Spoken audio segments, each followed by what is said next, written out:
করা। ইকফার হরফ 15টি। তা, সা, জিম, দাল, জাল, ঝা, সিন, শিন, খ, ত, ত, জ, ফা, কফ, কাফ। নুনে সাকিন বা তানবিনের বামে ইকফার 15টি হরফে কোন হরফ আসিলে নুনে সাকিন তানবিনকে নাকের ভিতর নিয়ে লুকাইয়া গুণনা করিতে হয়। মাশাআল্লাহ। হ্যাঁ, যেমন ফামান তাবা, ফামান তাবা, জান্নাতিন তাজরি। জান্নাতি তাজরি।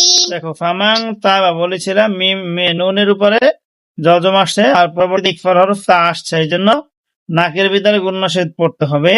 আর জান্নাতিন এখানে ওই যে ছিল না নুন সাকিন তানবিন, তিন এখানে দুই জবর আসছে, আর দুই জবর বলে তানবিন বলে, এই তানবিনের পরে তা আসছে, তাহলে ইকফার হরফ এই জন্য এখানে গুণা হয়েছে।